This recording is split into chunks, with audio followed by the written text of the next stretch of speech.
যখন এই পৃথিবীতে মানুষের কোনো অস্তিত্ব ছিল না, চারদিকে ছিল শুধু নীরবতা। একদিন আল্লাহ রাব্বুল আলামিন তার ফেরেশতাদের ডাক দিলেন, হে আমার ফেরেশতারা, তোমরা সবাই আমার আরশের কাছে একত্রিত হও।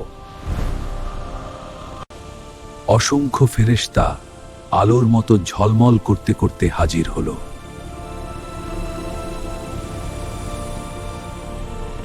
আল্লাহ বললেন, আমি পৃথিবীতে আমার একজন প্রতিনিধি পাঠাবো। হে আমাদের প্রতিপালক, তারা কি ফাসাদ করবে না? আমি যা জানি তোমরা তা জানো না।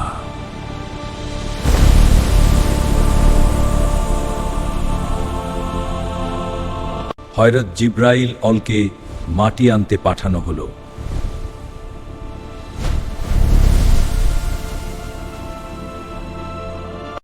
আমাকে নিয়ে যাবেন না।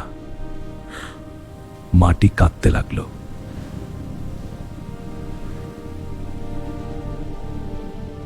শেষে ইসরাইল আল্লাহর হুকুম পালন করলেন, আমি আল্লাহর আদেশ অমান্য করতে পারি না।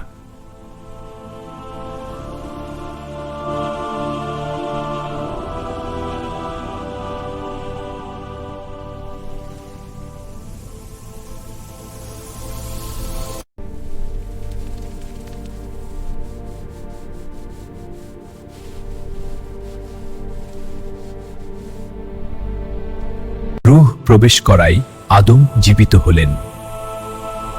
আলহামদুলিল্লাহ।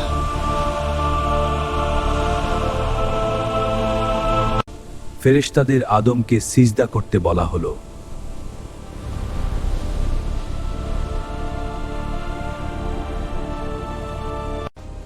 আমি আগুন থেকে, সে মাটি থেকে, অহংকার তাকে ধমকান।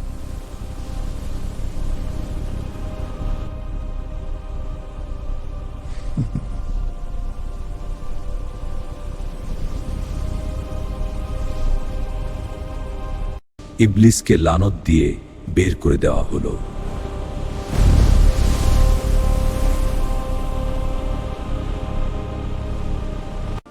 আদমের জন্য সৃষ্টি করা হলো হাওয়াকে।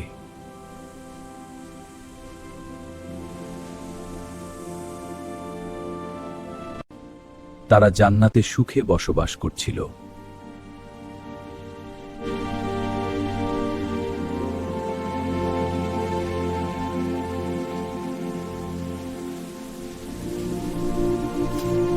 একটি গাছ থেকে তাদের দূরে থাকতে বলা হলো।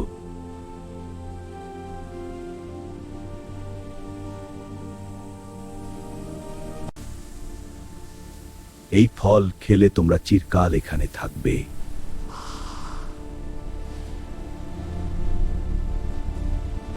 তারা ভুল করে সেই ফল খেয়ে ফেললেন।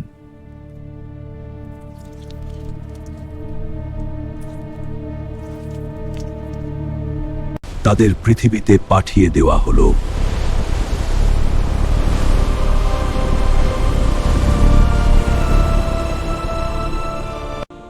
তারা দীর্ঘদিন কাঁদতে কাঁদতে তওবা করলেন।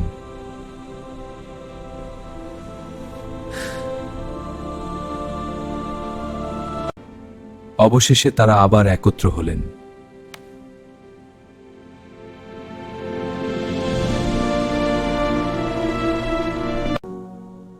ভুল হতেই পারে, কিন্তু তওবা করলে আল্লাহ ক্ষমা করেন।